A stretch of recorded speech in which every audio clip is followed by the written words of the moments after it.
Hello po mga kababayan. Matindi talaga itong si Sara Duterte. Na-interview mga kababayan doon sa pumunta ng Zamboanga City. Na-interview ng mga reporters. Sabi ni Sara, yung sa issue ng impeachment, hindi na daw niya kinakausap yung mga senador. Wala na niya akong nakakausap ng mga senador sa term sharing. In fact, hindi ko na kinakausap yung mga senators. Kasi daw, napapansin niya, kapag mayroong kumakausap sa akin, o tumutulong sa akin, o kahit man lang nangungumusta sa akin, ay binabanata ng administrasyon, pinafailan ng kaso, tinitreten, hinaharas. Napakasinungaling talaga niya, Mr. Maravilla. Napakasinungaling. Ibig mong sabihin, yung mga senador na na-filean ng kaso, tulad ni Bato de la Rosa, dahil kinakausap po ninyo, o halimbawa, ma-filean yung mga senador na nasasangkot sa flood control scandal dahil kinakausap kayo, or kinakausap ninyo, nakikipag-usap sa inyo. Napakalabo, mga kababayan. Kung yan ang linya ng inyong mga sinasabi, plus kasinungalingan po. Yung mga senador, kung halimbawa, mapafailan sila ng kaso, hindi dahil sila po hinaharas, dahil sabit sila sa flood control scandal. Si Bato naman po, kung maaresto yon dahil sa kaso sa ICC. Walang kinalaman dyan ang Palasyo Malacanang. Di ba po mga kababayan? Yun ang pinapalabas ni Sara. Inaharas daw yung mga senador. Kaya hindi na niya kinakausap. Malamang kinausap niya. Kasi may attempt na magkudita. Patalsikin mga kababayan si Tito Sen. Kasi si Tito Sen forthwith. May lumabas nga po na balita na ang sabi, nakaantabay lang si Bato de la Rosa sa vicinity vicinity mga kababayan ng Senado. Kaya lang, hindi nangyari na makakuha ng majority at iupo si Loren Ligarda.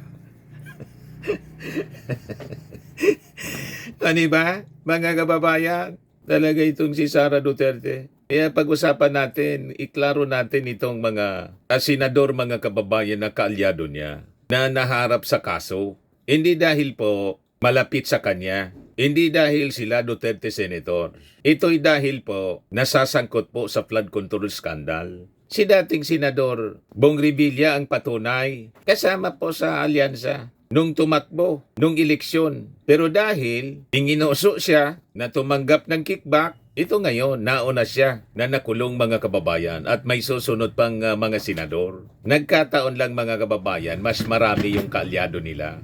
Tulad ni Chis Escudero, ni Joel Villanueva, ni Jinggoy Estrada. At malamang may iba pang mga senador na masangkot ang nababanggit, baka kasama si Mark Villar.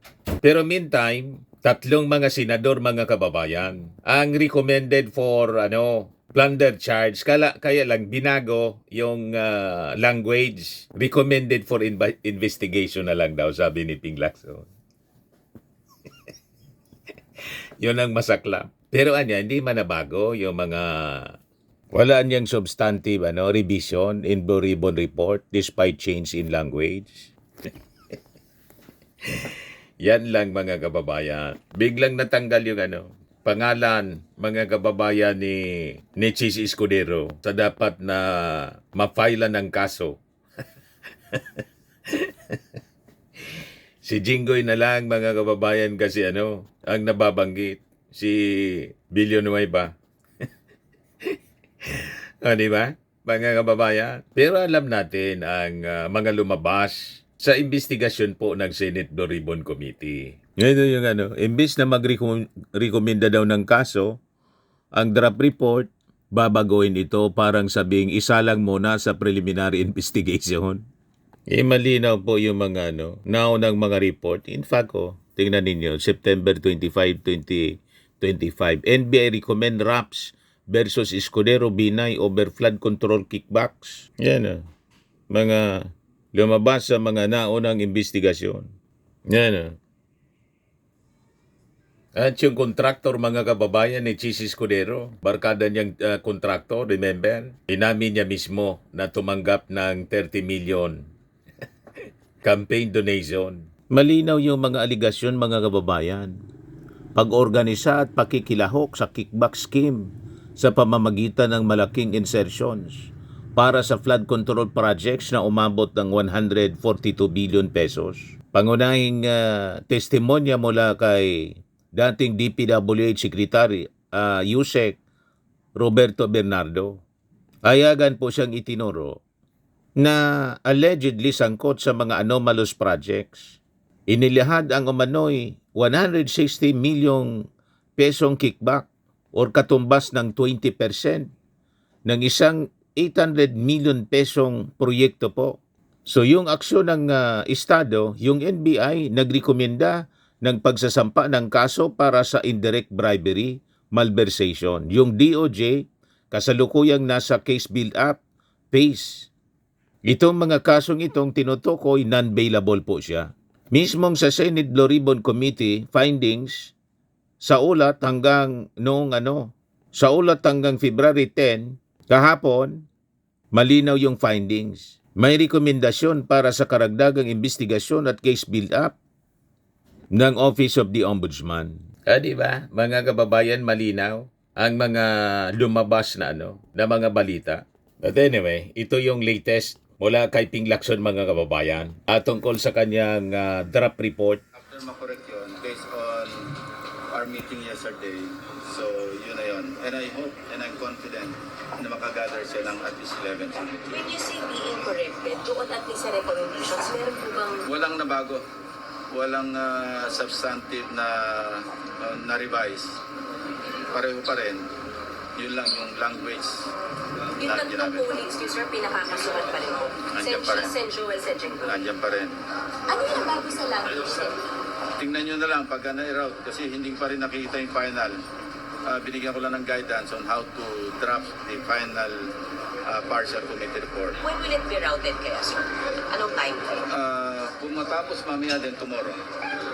Sir, sorry, bakit yung language? Do they find it offensive? Well, ganito, no, yung connotation, halimbawa, doon sa draft na initially routed, merong word doon na charge, no? Recommended to be charged. Sa layman, pag sinabing charge, para nasa korte na. So, in-specify na lang namin na sa halip na instead of using the word charge, to be charged, to undergo preliminary investigation, to Biglang dumambot. fact-finding investigation, to undergo case build-up, yung mga ganon. So yung tatlong Undergo senador, case hindi build-up. lang charged, but to undergo PI. PI. Yun din naman talaga yung ibig sabihin doon sa hindi naman namin pwedeng i-recommend sa court na i-charge sa court kasi only the DOJ and the Ombudsman are authorized to file the information for any person to be charged before the court, di ba? So kinorek lang namin yon. So to undergo preliminary Kasi ang investigation. charges ay parang generic yan, pero sa ang connotation, pagdating sa layman, no, ordinary people like us, parang ang dating kagad charge, naka-charge ka sa court. So there's nothing substantial, there's nothing, we never deviated sa original intent noong aming committee report na mag-undergo ng PI. Sir, to be clear ha, undergo PI on plunder and graft. Yung tatlong senador. Marami. Merong direct bribery, merong plunder, merong malversation, merong violation ng anti-graft, may violation ng ethical standards, marami yun. Same pa rin pero nabago.